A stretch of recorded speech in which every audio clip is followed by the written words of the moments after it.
I saw a recent video by Dr. Ramani that I thought was just super brilliant. Of course, I think all her stuff is brilliant, but I really particularly appreciated this because she differentiated the difference. She differentiated narcissistic personality disorders from narcissistic traits. There may not be a lot of people who qualify for MPD.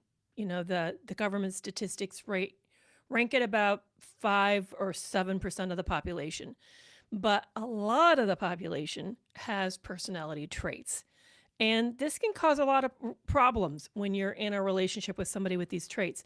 We spend a lot of time talking about pathological love relationships, but we don't spend so much time talking about the other ways that it manifests. And I recently came across a creator on TikTok, Sabrina Kierberg, who goes by the Third Side. I think that's her handle on TikTok. She also has a website as well as a YouTube page. And she's talking about toxic female friendships, toxic women friendships. So I wanted today talk about toxic friendships. I don't want to make it specific to women, although I will talk a little bit of what it looks like about women, but I really want to get into much deeper about toxic friendships. And in fact, one of my slow burning videos on TikTok, I think it's like over a half a million now, and it's been going for several years. I mean, this video is old. It's more than 2 years old, and I continue to get people commenting on it and it was about toxic women relationships. Sabrina said something in the interview that was featured in last week's podcast that I thought was super important. It just hit me hard when she said it. She said that romantic relationships hurt, and they hurt deeply. And you guys know that I can attest just how damaging living with somebody who's deceptive, has other motives, massively betraying you, and just creating all the parts and pieces to a trauma bond. But she said, and I thought this was particularly insightful when she commented on the fact that toxic female relationships were actually worse than romantic relationships. That they take it up another level that is devastating. And she made a really powerful point. She went on to say that women share things with other women that we don't share with our partners even. We may share with our sisters, probably not our mothers, but with our best friends, we're going to go to details that we just typically don't go with other people. Now, I know that's not true with men. I know men tend to do activities together versus share intense, details of specifics, but I think some men may go there, but most men don't. But when you have a toxic female relationship, she knows things about you that nobody knows. She's your ride or die. She knows where the bodies are, and it can be so damaging that when you end up in these relationships to find out that it's not what you thought, that this relationship was way not as safe, maybe as dangerous, maybe as toxic as your pathological love relationship. So we're going to get into that today. Thank you so much. I appreciate, by the way, your patience over on TikTok. I consistently forget to move you off of Wi-Fi or off of cellular plan onto Wi-Fi, but I have done that. So you should have a much better experience. Everybody, wherever you are, you help me out so much when you like and share this live. Let other people know that it's happening. Maybe you have a friend who's going through that right now. Maybe you're having a tough relationship with somebody. Maybe you want to watch this with somebody so you can come back and later talk to them about it, specifically what you're going through. But you'll do me a deep favor if you share and like this live today. Here's what we're gonna get into when it comes to toxic friendships. We're gonna get into common signs, how to recognize your friend is possibly not helpful, maybe dysfunctional, maybe hurtful to you. We're going to talk about why we don't see these initial signs of toxicity, why we struggle, why they're easier to spot in romantic relationships. And then we're going to wrap it up today talking about the different toxic women friendship types.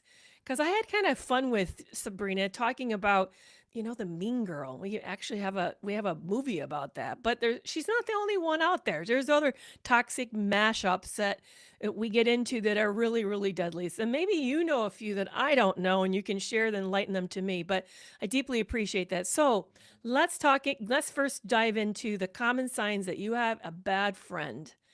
Do you end up experiencing someone who subtly competes with you, but actually offers it as so-called support?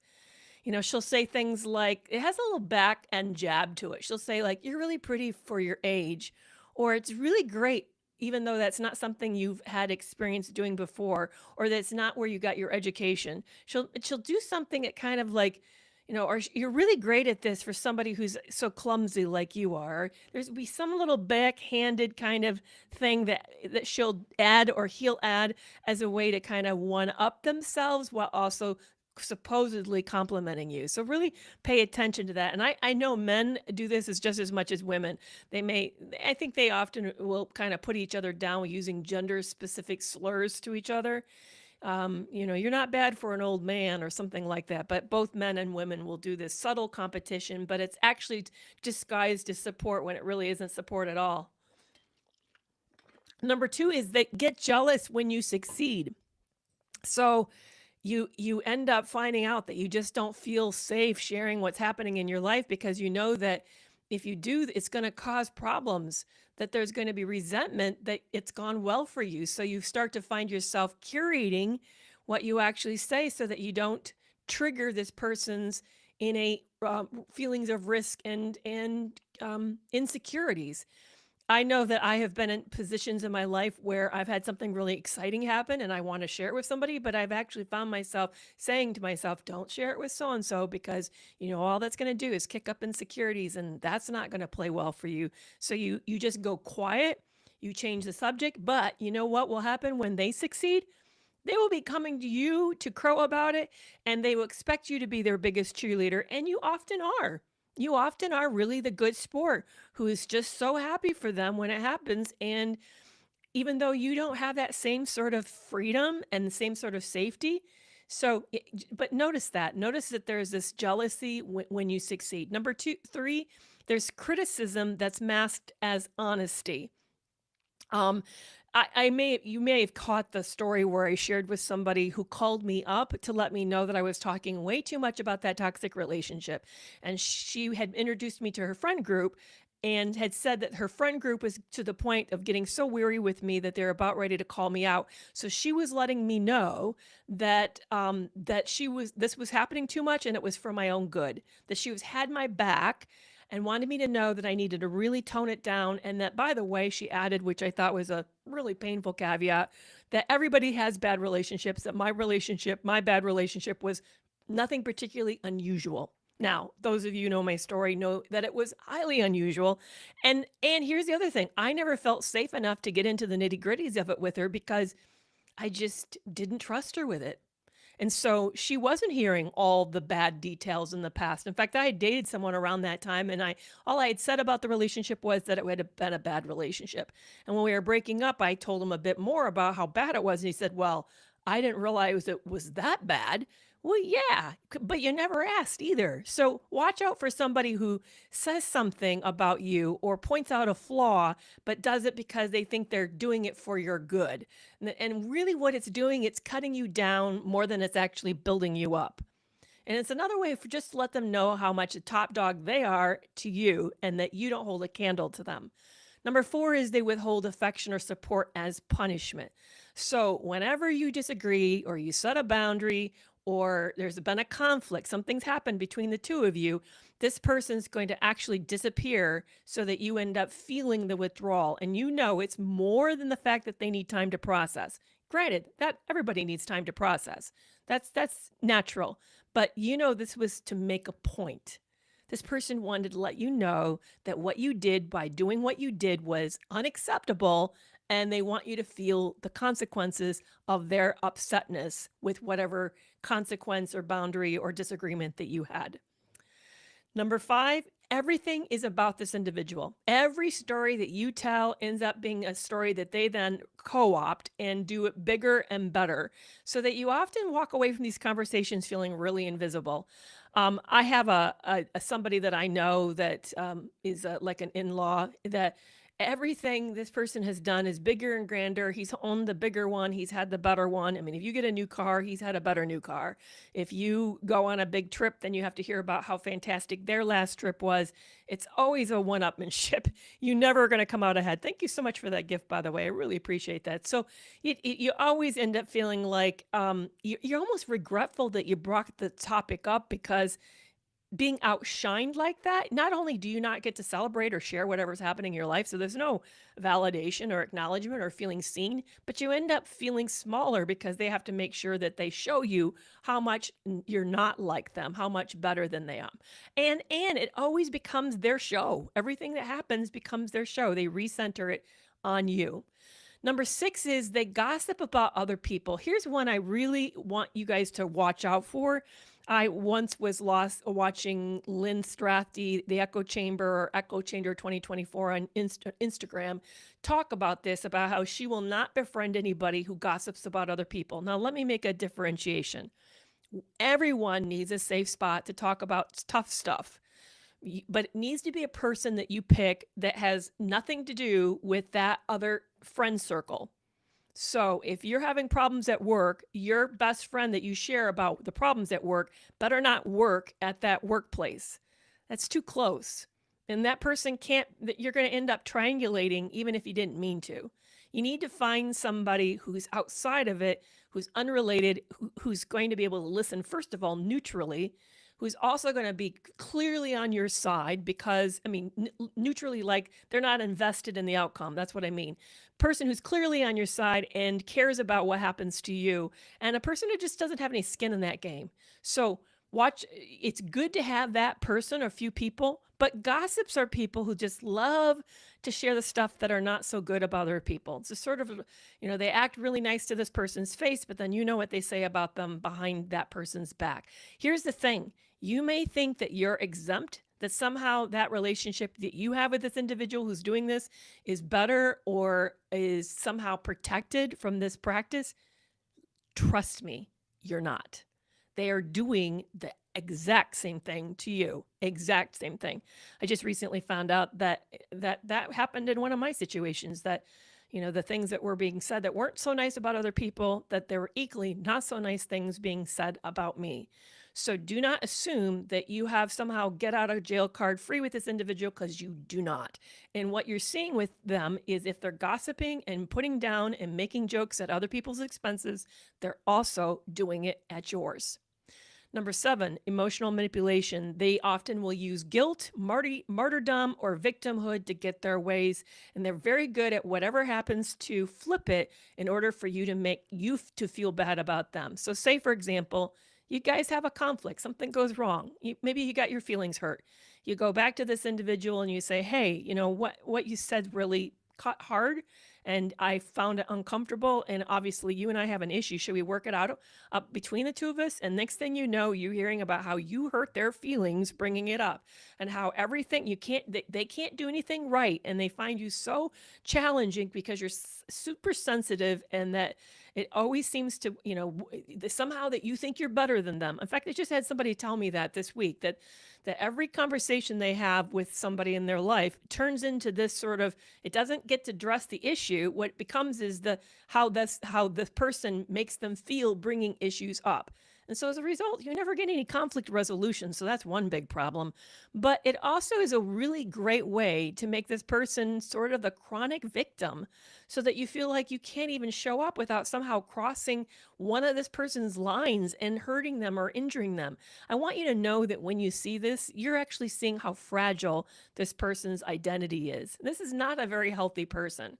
If they have to be front and center and they have to have everything sort of rotating around their personal experience, and there's no reflection of how this impacted you and the way that they're affecting you, then there is nothing in this relationship that is mutual or reciprocal. So really be aware of that this is a very dangerous sign. Number 8 is backhanded loyalty. This is a person's going to claim that they're your best friend and that they've got your back, that they are going to be there when you need them, but you're going to find that she doesn't. or he doesn't. You're going to find this individual sides with other people, and that when they watch you getting hurt, they often will stay silent. You know, have you ever had those groups, those situations where you're in a group of friends and you know that you're somehow like near the bottom, or something happens and suddenly all the talk is happening around you and you feel really, really bad, and you think this person's going to stand up for you, that they're going to actually go to bat and fight for you and tell them to cut it out, leave you alone. But you end up finding out, no, they don't. That they may actually not only stay silent, that sometimes they actually are joining in and making fun with the rest of the group against you or about you. So you find out that they're really what I would call fair-weathered friends. They don't actually have your back. They're very fair-weathered. And number 9 is that you end up really walking on eggshells around this person. You start to find yourself wording things just in a specific way so they won't take it the wrong way. You get concerned about setting this person off or feeling misunderstood. And so you just start to shrink yourself, and you're more cautious, you're more careful. And over time, you start to find that this relationship, instead of nurturing you, is actually draining you. Because here's the thing. Friendships are supposed to be safe, not be strategic. And you're starting to have to be a whole lot of using a lot of strategies. Yes, I'm talking about friendships today. So I appreciate you guys joining me. So watch out for a toxic friend who does this. Let me review the toxic signs. Number 1, subtle competition disguised as support. Number 2, they're jealous when you succeed. Number 3, there's frequent criticism masked as just being honest. Number 4, they're withholding affection and support as a form of punishment. Number 5, everything becomes about them. No matter what happens in your life, they're always one-upping you. Number 6, they gossip about other people, and you can be guaranteed they're gossiping about you. Number 7 is emotional manipulation. Number 8 is their loyalty is not literally to you. It's actually wherever the wind is rising. And if it's against you, they probably are against you too. And you find yourself shrinking and walking on eggshells when you're around this individual. Okay, so why do we get in these relationships, and why do we miss it so long and not realize that we have that's actually a wrong word, that we are becoming succumbed to a toxic friendship? I know the few times that I've been in a really bad toxic relationship, and there's been 2 that have come to my mind that were just brutal for very different reasons. One was I was in a period of a neediness. You know how the saying is, don't go into the grocery store hungry, because you're going to walk out with way more than you need. I think that happens with relationships too. That we need to be really careful when we go into relationships not to be psychologically hungry. Now, do we even know that we are? Often we don't. Often we don't recognize the fact that we're in a vulnerable position, that maybe we're feeling a little lonely. Maybe there's just a lack of people who are giving to us, who care about what's happening, who are validating us, seeing us. So often we don't know that we're in these positions, but if you can if you can learn to sort of hone in, I used it again. If you learn to hone in on yourself and hear what you're wishing for, what you're longing for, that can go a long ways to prevent you from being so vulnerable. And anybody who knows my story and read Love You More knows that I jumped out into dating. I know I'm talking about friendships and I just flipped to romantic relationships, but just to give you an example, when I was widowed, I was devastated. I mean, I wanted the life that I had back. I was incredibly hungry. I was insatiable, not so much for things that people normally assume people are looking for in a romantic relationship, the intimacy side, but I was hungry for connection. I wanted a family back. I wanted a sense of home back. And I was eager to replicate what I had just had for 30 some years with somebody new. I didn't appreciate the vulnerability that hunger put me in, that I was going to really overlook the signs of danger, of a lack of safety with somebody because of that bias, because of that neediness that was in my life. We all are. I want you to know there is nothing wrong with you going out and looking for a relationship. Absolutely nothing wrong, whether it's something romantic or a friendship. We need belonging. We are hardwired to do better psychologically and physically when we're cared for in a group setting. We are tribal people. We need our tribe. But we need to be aware of how that's playing out in our life so that we can reduce our vulnerability to people who just haven't earned the right to be in our lives. And when we're in a place of desperation, and honestly, guys, after I was widowed, I was desperate. Then we often are more in the position to overlook signs of danger than we are when we're less desperate. Now, you're not going to be able to get, in fact, I hate the advice. I hate it. I'm not using that word inappropriately. I actually hate it, that you should wait to get into the next relationship until you're healed. Good luck with that. Do you know Freud concluded near the end of his life that him coming to the place where he considered healed was never going to happen? Now, if somebody who'd spent his entire life to studying himself and studying other people concluded it wasn't going to happen for him, what makes you think it's going to happen for you? It's not. We're going to we'll never arrive healing. I know victims don't want to hear that because it's kind of painful information. We can get closer and closer to the proximity of it, but we're never going to cross over the finish line. So with that said, that's impossible. You're going to move into wanting a friendship or wanting a romantic relationship before you're healed. That's just natural. But what you can do is put in some things in place to help keep you safer so that you have checks to slow yourself down. You can say to yourself, it's okay to take time. I don't need to rush anything. I can let this play out and really work through your own emotional pull to want it to be faster. You do that with yourself instead of acting it out in a relationship.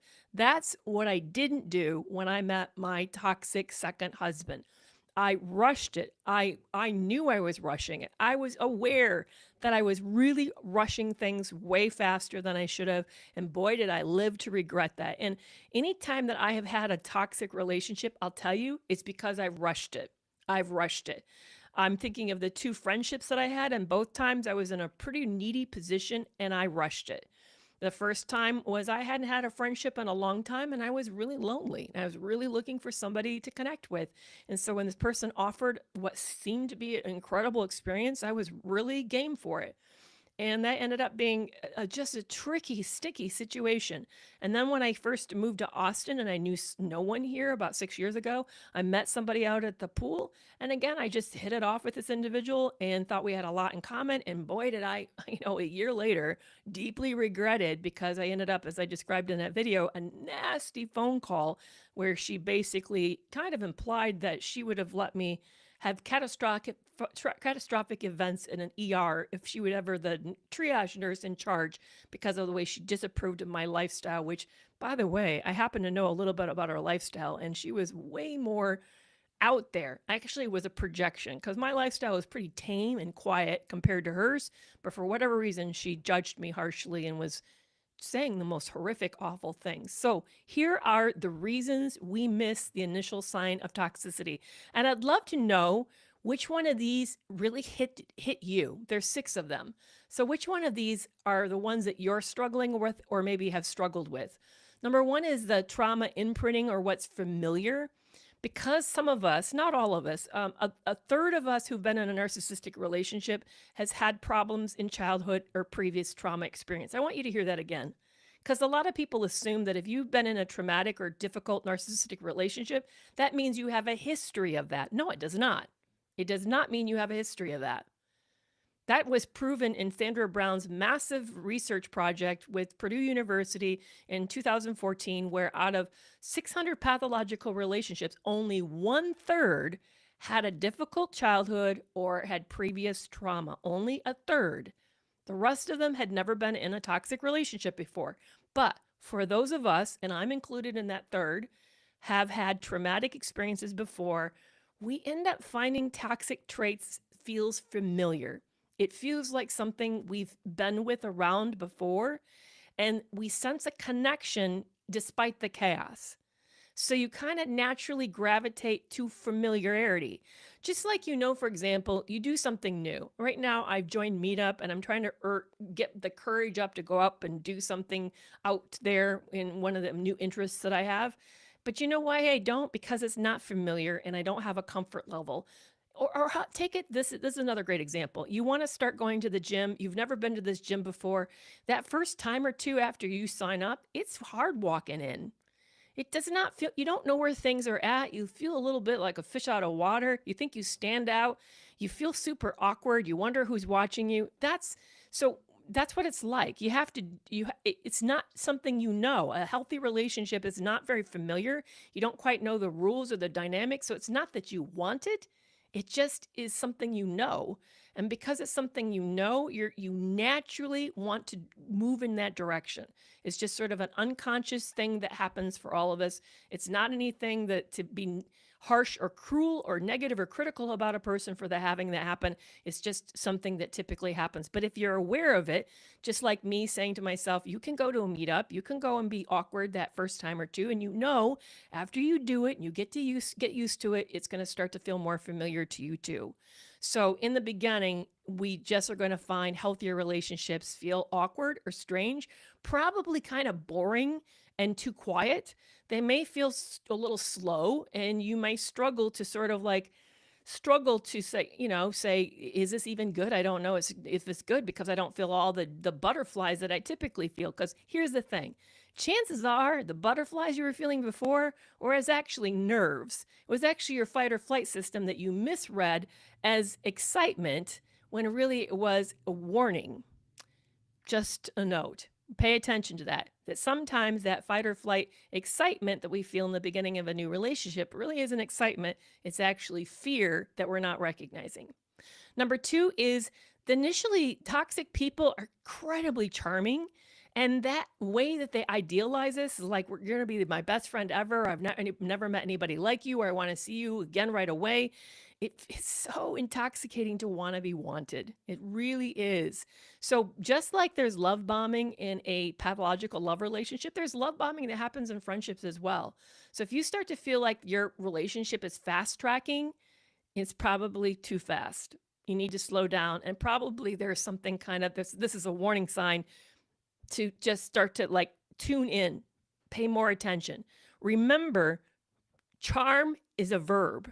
It's not an adjective, it's a verb. Someone is charming you. I want you to hear that as it's a form of manipulation. They're wanting something. They want you to like them. Ask yourself, why is this person so invested in you liking them? It may be a way for you to uncover that this person has a need to be seen in a certain way, or they like to win people over fast so they gain more power and control. But pay attention. Charm is a verb, and it should always be a warning sign. Yes, people use it all the time to get places and do things, but it is a form of social manipulation. Right or wrong, I'm not saying it's bad, always bad, but it should be something we're more careful around. Number 3, they often mask or mirror you in the same way that a pathological love relationship person will do. They study you just in the same way, and they reflect back what they see, and they create this sense of closeness. So they're going to emphasize the ways in which you two align, not the way that you differ. So if you're very interested in a certain kind of music, suddenly they talk about that kind of music. They're not going to tell you they actually like other musics better. They're just curating that connection in order for you to not see the fact that they're not as similar to you as they want you to think that you are. So watch out for the fact that this person may be mirroring and masking as a way to present their best foot forward. Number 4 is we all have been culturally conditioned to be nice. And because of that means we tend to give people the benefit of the doubt. Now, I want to unpack this for a moment, because when I started to do this really shocked me. Think about what we're saying when someone tells you, well, you just need to give them the benefit of the doubt. What they're essentially saying to you is, wait until this person betrays you before you start to put up better barriers and boundaries with them. Really? Does that make any logical sense to you? Wait until they betray you before you start to make better boundaries and barriers with them. It makes no sense. So we should, instead of that, have people earn trust, which means small incremental things that you share that are safe, that you don't care if gets used against you. Test it out. See what they do with it. Do they share more vulnerable things with you? It should be like a dance. They take a step, you take a step. You take a step, they take a step. Make sure there's this reciprocity of the information being shared. Make sure there's shared vulnerability, that you both are going to the same depth. Make sure it's incremental and shared. The depth is increased over time and has been earned. That depth is justified by this person's careful attention to past risks that you shared with them. So we don't need to be nice. We can be kind, but we don't need to be nice. Number 5 is there's a slow escalation in behavior that is not toxic in the beginning, but over time becomes increasingly toxic. So in the beginning, they may say something that's a little critical, but they pose it as a phrase or a praise in your best interest. Like, I really love that hairstyle on you. It looks so much more flattering when you wear it down. Why are they commenting on your hair, really? And why telling you that it's more flattering when it's down? Or, I love that color on you. It just makes you look so much younger. It's better than when you didn't color it. Again, have you noticed that there's a little backhanded kind of criticism in there? And it makes you start to wonder, like, I wonder what else maybe I'm doing or wearing, or maybe what other hairstyles I should or shouldn't have. You end up finding that they're just sort of, it leaves a little taste in your mouth that's not quite comfortable. But what happens is that this over time becomes increasingly more overt. So in the beginning, it might be they just sort of center themselves a little too much. Maybe you've noticed that they're always the things always happen to them instead of them noticing how they participate in what happens to them. In other words, the victim all the time. But over time, you start to notice that they never ask about you, and when you talk about you, they turn the conversation around to keep it from you. And you start to notice over time that when you bring up something or something happens for you that's really good, they make it a put down, or they tell you it wasn't that big of a deal, or they just dismiss it and move to another topic. But there's a slow escalation from not toxic to increasingly more toxic, which kind of makes you end up feeling bad. Like, often you end up wondering, what's wrong with me that I'm seeing it? Why am I seeing it now? Maybe I'm just being paranoid. So I really want you to watch out for that. And number 6 is empathic blind spots. Sometimes it's also been called positive projection. So you may have heard it described that way. What I have noticed, and I picked this up when I was doing online dating, but we all do it with everybody. It's not just exclusive to online dating. We do it with everybody. Whatever you don't know about somebody, you project onto them your own characteristics. So you assume what you're good at, they're good at, unless you know differently. If you're a person who tends to be nice, then you don't know if they're being nice in this particular situation. You will assume that they are being nice. What happens when we do this is that we are filling in the blank spots of the other person's lives, characters, or integrity with ourself. And that causes us to believe that we've met ourselves when we have not. But it also causes us to miss how this person may be actually very egocentric or exploitative. And we may end up thinking we have more in common with this individual than we actually do. So be really, really careful when you meet somebody that you really, here's how I test myself. Step away from the relationship and ask yourself, can I write a note card of what I actually know about this person? And how much do I know? And what's it based on? You're going to be shocked at how much you actually don't know, that you're making assumptions, and the assumptions coming from yourself, because that's what you would have done in that situation. I had this happen really late in my first marriage before my husband passed away, that I thought I really knew him. I mean, I knew the guy for 33 years. We were like attached. People described us as attached to the hip in some ways because we hung out and we were each other's best friend, and we just really did did a lot together. I thought I super, super knew him. So we were in a Home Depot one afternoon looking at equipment, and both of us were out of our elements. We didn't know which brand was better. We didn't know which features were which and which would have been best for what we need it for. So I remember calling a salesperson over and saying, hey, and started explaining, I don't really know, blah, blah, blah, blah. And my husband turned to me after he left and said, hey, don't do that when I'm with you. I said, why? I've done it my whole life. He goes, I know you've done it the whole time I've known you. But when you do that, you're actually making me as a man look really stupid. And I don't like that. It makes me feel super self-conscious because I'm supposed to know those answers and I don't. Now, here's the issue. You guys listening to me like, oh, well, he's just being insecure and that's really more of his problem. You know what? But yeah, that's true. He was being insecure. But I thought I knew him really well enough to know that behavior was okay. It would certainly have been okay if I was there alone as a woman. I had no idea that all these years that I have ever done that technique as a way to get more information so that I can make a more educated purchase, that I was actually making him feel bad in that moment. See, that's one of my empathic blind spots. I had no idea how this was making him feel because he'd never said anything and he'd never shared it with me. And I knew him really, really well. I could predict probably, with a 80, 90% accuracy of what he was going to do and say about most things. But this was something I didn't know. So here is a long-term relationship and I still had blind spots. Can you imagine how many blind spots we have in the beginning of a relationship? A lot. All right. So what you want to watch out for is emotional safety. You should be reciprocity in these relationships. So let me go back to emotional safety. Can you be honest? Do you have the freedom to disagree? Are you able to express various emotions, like all of them, without feeling like there's some level of dangerousness to them? In reciprocity, do you feel like you each reach out to each other? Are you both initiating plans? Are you both offering support? Are you doing too much of the emotional labor and load? Authenticity, can you show up as yourself? Can you be flawed? Can you be in a celebratory mood? Can you be in an angry space or upset space? Do you feel accepted for who you are or only when it's convenient for the other person? Ask yourself to do a gut check. After spending time with this person, are you feeling more energized and grounded, or are you feeling really drained, confused, or self-doubting? Do you walk on eggshells around that person, or do you feel like you can just relax and be yourself? Watch out for the boundaries and the repair work. Are they respecting your no, or are they ignoring it, twisting it, or challenging it?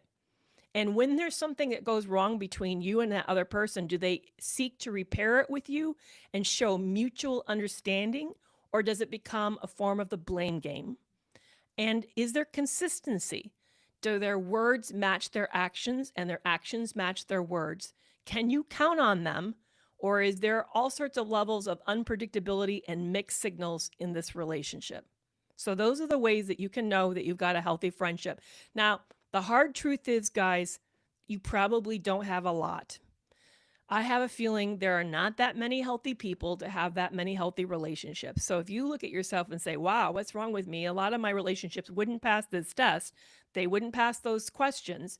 That's kind of typical, unfortunately. I hate to tell you that. That's kind of untypical. And here's the really uncomfortable truth is the more you get healthier, the fewer people you're going to be able to really connect with at the same kind of deep level.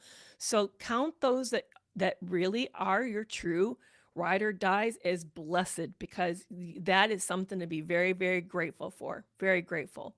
So I want to wrap up before I take your questions of the toxic female or toxic women friendship types or toxic girl friendship types, just because I think these are interesting and because they exist. And I don't want to, we talk a lot about men, but we need to talk about women. All right, so here they are. The first one is the queen bee. She's the self-appointed leader. And I always wonder who appointed her. I mean, have you ever asked yourself that? Like, how did she end up being the person? But she controls the vibe. She dictates who's in and out. She expects your loyalty, even at the cost of your individuality. And if you cross her, that means social exile. So be really, really careful around the queen bee. She's the one that probably sends the memo out before you guys arrive at school or arrive at wherever about what to bring, if it's a potluck, or what to wear, or whatever. You find her sort of setting the standards for stuff. What's happening here with this individual is they're driven by insecurity, but it's masked as confidence. And often they're either narcissistic or overly perfectionistic. The next type is the mean girl or the underminer. She's the passive aggressive woman who loves to cut and just be covertly cruel. Her barbs are often jokes or truth bombs, and she'll smile at your face while gossiping behind your back. This is a person who really uses power by diminishing other people, and she is a deeply jealous person, deeply, deeply envious person. Then there's the chameleon. She's the one who blends in with whoever she's with. She's really agreeable, hard to pin down. Her alliances constantly shift. She backpedals every time there's conflict. So she's never on the side of yours when you're in the thick of something that's really big, and it ends up leaving you feeling betrayed and confused. This person is a conflict avoidant personality type. She struggles with self-esteem and self-identity issues and being authentically herself. You may have met the martyr. The martyr is somebody who does everything for everyone, but does it with a lot of side dishes of guilt tripping and resentment. So when you end up taking something that she's done for you, of course, you probably never asked for it, you end up feeling indebted and you wish you'd never asked for the help. This is a person who uses giving as a means of control, and it stems from the deep need to feel indispensable to other people. Then there's the co-conspirator. This is a person that you bond over a similar tragedy or a similar complaint, especially when it's about other people. This is a person that may side with you about the latest neighborhood drama, who hates how this other neighbor mows their lawn or whatever it is. This person feels very intense and they love the exclusivity, but when you get to know them better, you find out there's a lack of depth and there's no real support, and their loyalty depends on a shared enemy. This is a person who uses trauma bonding in disguise because their identity is rooted in emotional reactivity, not in genuine connection. They love the drama, so watch out for that. You may have met the collector. The collector is a person who wants to know everything there is about you, but shares almost nothing about herself. She's super curious about you in a way that feels invasive and performative, but not actually genuinely caring. So when you get into trouble and you tell this person about that after she just loves all these other nitty gritty details, you find that there's actually a significant lack of empathy or true care. This is a person who seeks control through information, who may gossip and manipulate. You may have met the drama magnet. This is a person whose life is always in crisis, and you're expected to drop everything and run to her to help fix it. So you end up feeling really responsible for her emotional stability and feel very drained by the ongoing emotional chaos because it goes from crisis to crisis to crisis. I would often notice this in the office, that I would get certain clients that would come in, and about the time we get one crisis finished, another crisis would pop up and we'd start all over again. And what I realized was this is a person who didn't know what to do with stability, didn't want stability, really loved the attention, the secondary gains that they get from crises.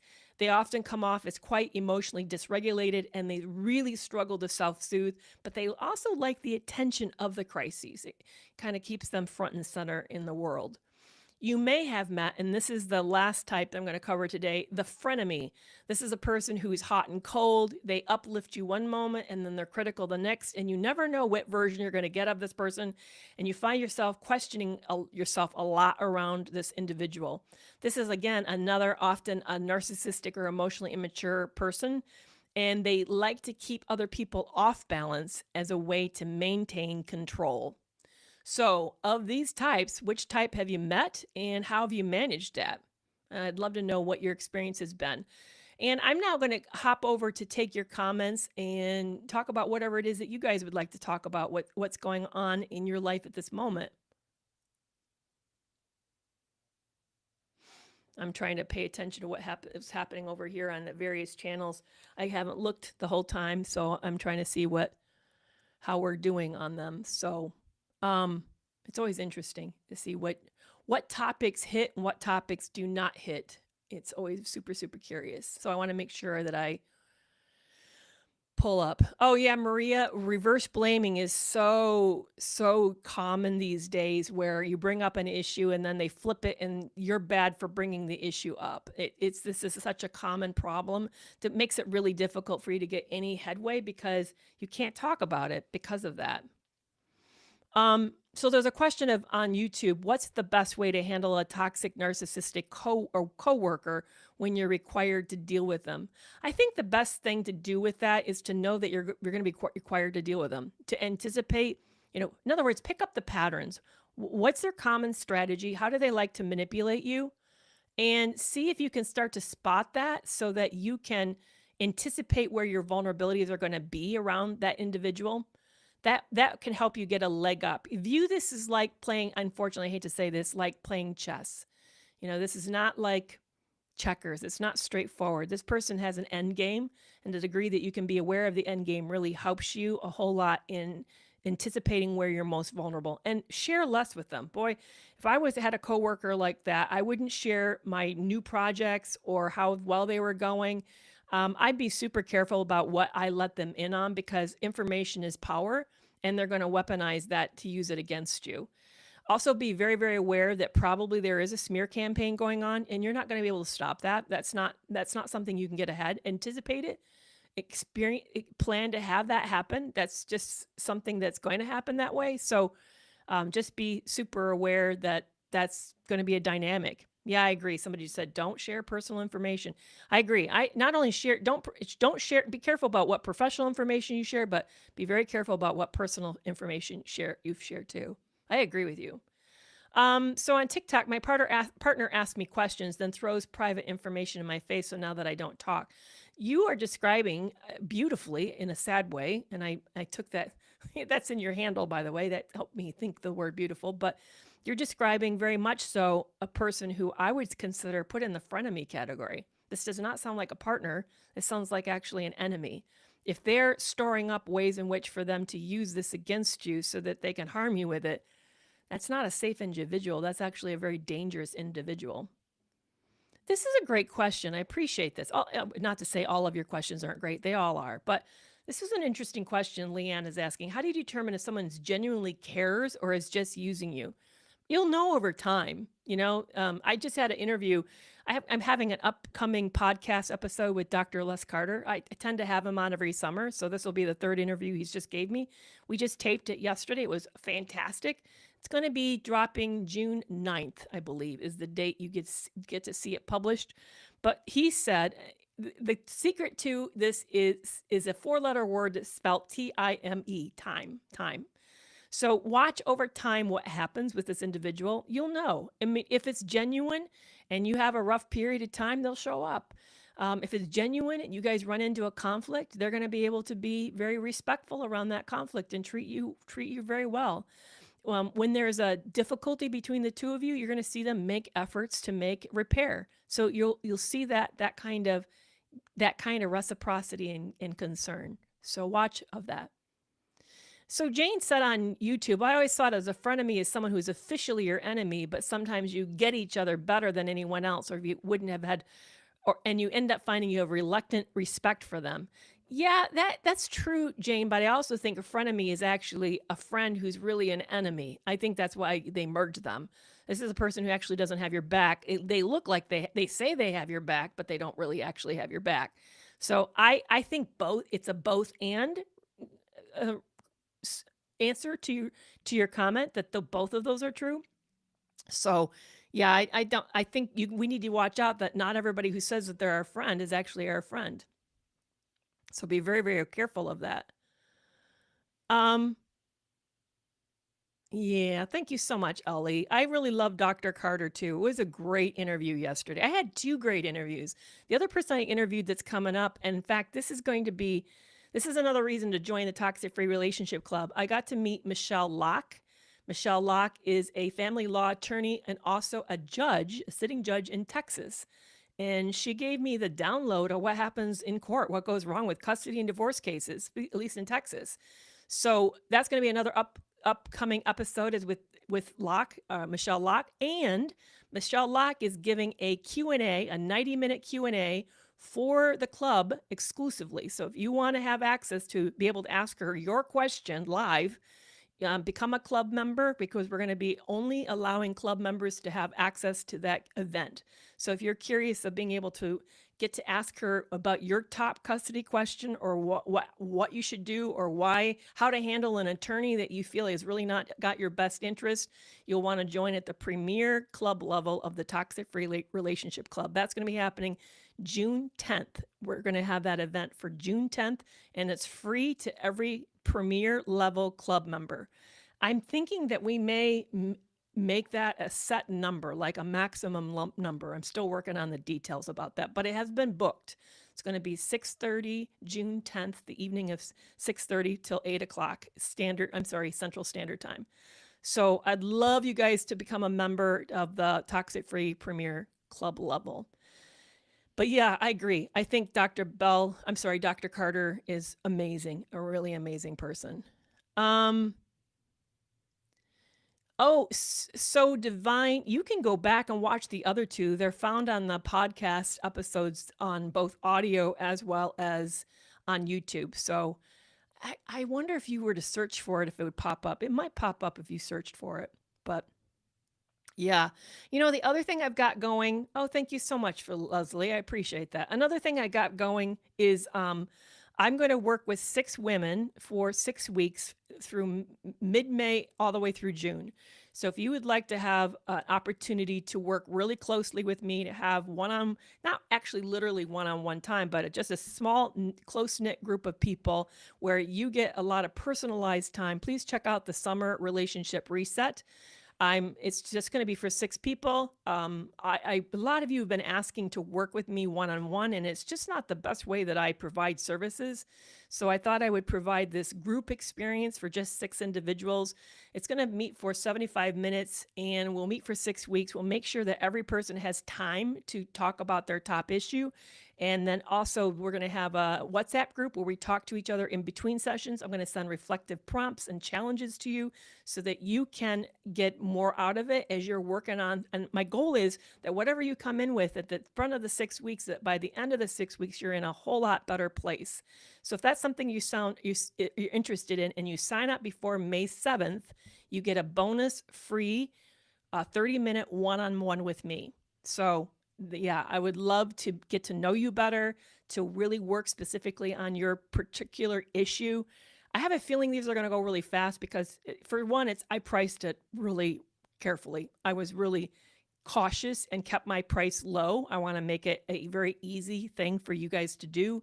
So this is nowhere near what my other group coaching has been like. So if you've been looking for a way to work live with me, like live group, live one-on-one, or in a more intimate setting, this is a fantastic way to do it. I know it's not the same as having counseling with me or just one-on-one coaching with me, but I'll tell you, the price point on this is way better for one, just incredibly better price point for it. So as I said, I made this deliberate, and then you get a free one-on-one if you sign up before May 7th. So that's a great way for you to be able to do that.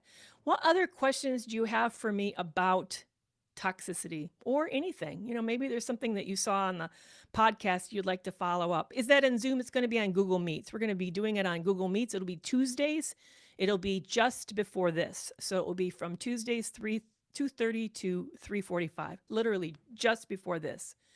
So we'll meet for 75 minutes. We'll make sure that every person has time to talk about their problem. We're going to start out identifying the issue at the beginning, and then every session, every single person will get to do an update on how they're doing. Yes, Google Meets is private. There will be no recordings. I don't intend to make this public in any way. This is just for those who sign up. So if you're looking for a very private setting to do this safely with just a couple other people, only a few other people, this would be a great way. I already have one sign up. There's only 5 spots left. So we're only going to have 6 people in there. If that sounds like something you really have been looking for and you really wish you could work on one-on-one with me, this would be a great financial way to do that. So it starts May 13th. So it's a really quick turnaround. I'm hoping to, fill this up real quick, and I'm looking forward to it. Should be a fantastic. The retreats actually have closed. There's going to be no more future retreats. We just ended up feeling that we did 3, and that at that point it just felt like a time for us to say that it was a very good experience, that we loved working with those that came. I know that the price point was really high. That made it hard for people to be able to take advantage of it. So as a result, we right now have those have stopped. So there won't be any future retreats. But thank you for asking about that. I loved getting to know people over that length of time. It was really wonderful to hang out with them for 4 to 5 days. And the transformation I saw was amazing, really amazing. So, but no, right now I don't know of any other retreat. Well, I take that back. I know that Dr. Ramani is always offering workshops around the world, actually. And I know that's not quite the same. They're more of a conference thing, but I know that's possible to go and have an event where you get to see her. And yeah, well, who's to say, if I got more support and life moved differently, maybe I would do that in a different way. So, We'll see. A question that came in: how to tell if somebody's a narcissist or the narcissist victim. Between the mirroring of one and the trauma response from the other, they can look a lot the same at certain points in the relationship. Jane, wow. Yeah, absolutely. I really appreciate that question. It's a big question. Here's some uncomfortable truth. Uncomfortable truth is, and I heard this from Dr. Ramani herself say this in a continuing education course. Actually, it was a live course, and I was there to hear her say that roughly 25% of all narcissistically abused victims have personality traits. Yeah, you heard me. So roughly 25% have personality traits themselves. So that means that sometimes there is toxicity on both people's parts. Sometimes it's not clearly one person. Sometimes both people are not the healthiest, and there's a lot of dysfunction occurring back and forth. So I think it really behooves us to be careful when we meet people and hear their story, to know that this is their version. And there probably is things that they aren't aware of that are their own blind spots. There may be also difficulties they haven't really worked through themselves, and that maybe sometimes that they've misunderstood what was misunderstood what was happening on the other person's part. Now, I am not attacking the victims. If you met me, there were things that we could say about me that contributed to my own abuse. One was that I had just come out of another abusive relationship, and as a result was struggling to recognize abuse. And I'd had a lifelong of it, so it was very familiar to me. Another thing was that as I mentioned before, I was really hungry. I came out of being widowed, and I desperately wanted a relationship. Did I contribute to my abuse? At times I did. I put up with way too much because it was very difficult to walk away. I was scared to walk away, and partly because I was scared to walk away. Yes, he made it scary to walk away, but I also found it scary to walk away. So there's a whole lot that happens that makes this really tricky. I think the best way for you to figure out who's who is just to not weigh in. Just watch and notice what happens in their other relationships. Are they having healthy relationships with other people? Are they able to be reflective on their own contributions, or are they doing very quickly blaming the other person? Are they have they blown through other relationships? How are they handling work conflict and work issues? Are they a person who gossips a lot about other people? So just kind of notice, Jane, what's happening around that person.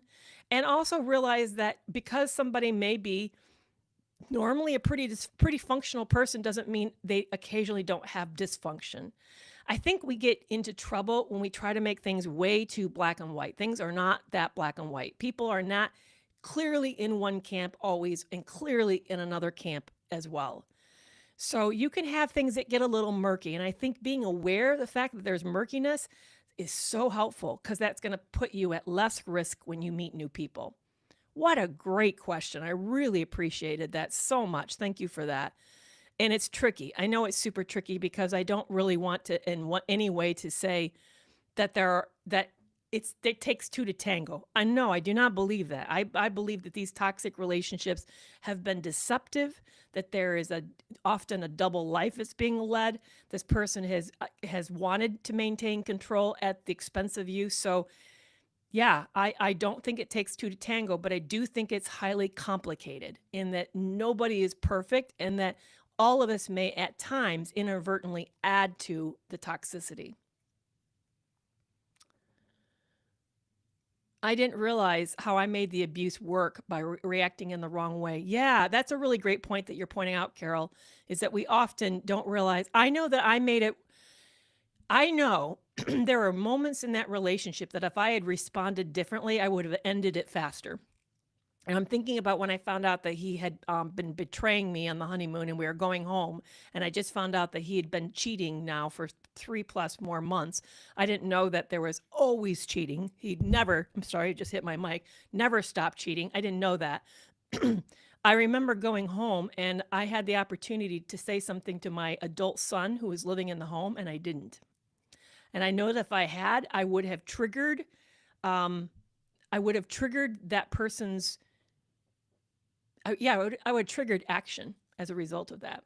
So it would have really made a big difference. And because I didn't know how to enlist help from other people, I ended up getting more in trouble, and it went on for 2 more years. Leanne's asking how to sign up for the summer relationship reset. It's actually the link in my bio on TikTok. So if you go and click on my offerings, my link in my bio, it's the top one that I just put in there, should show up. If not, just email me at hello@kerrymcavoyphd.com. I'd be happy to send you the link. I know that if you're on YouTube, we're promoting it actively on YouTube, so it's right in the chat. But it should be, I just added it, so it should be in the link in my make sure, you know what, did I put, oh, you know what, it's not. I didn't push publish. Okay, I'm publishing it right now. I had so many balls in the air before I started today that I so that was my bad. Leanne, it is there now. So if you go to link in my bio, it's right at the top. It says join the 6-week summer reset group. Early signups get a free bonus of a 30-minute one-on-one with me. So it's there now. I apologize for that. Any last questions? Because it is 5 o'clock. We need to wrap it up. I want to tell you what we're going to be talking about next week. I always love to announce that so you guys know what to look forward to. This week had been on toxic relationships. Next week is going to be about dealing with boundary bullies. So if you struggle with boundaries, what are healthy boundaries? Why do people breach boundaries? How to recognize boundary breaches? Sometimes it's not always recognizable, but we're going to be dealing with boundary bullies next week. I'm super excited about it. It's one of my favorite topics because I think we all think that boundaries are the answer. They are not the answer, because anybody knows in a toxic relationship that toxic people see them like red flags. It's almost like bullfighting. You wave a boundary and they got to charge at it. So next week we're going to be talking about how to deal with, I got the title Boundary Bullies from Terry Cole, and I told her I would be using it. I said, Terry, that's a brilliant name. I love it. I'm going to be stealing it from you. So we're going to be talking about boundary bullies next week. All right, you guys, have an amazing rest of the week. I would love, if you want to work with me in a more intimate setting, please check out the Summer Relationship Reset. I would love to have you be a part of that and to get to know you better. That would be awesome. If you want to be able to see Michelle Locke, the attorney who's also a judge, and be able to ask real live questions. And by the way, I don't plan to make this a webinar. This is going to be a true life Q&A. If you want a true life Q&A with a judge and a family life law attorney, please make sure to join the Toxic Free Relationship Club at the premier level. And we have got a lot of cool things happening, guys. All right, you guys take care. I'll see you next week to deal with boundary bullies.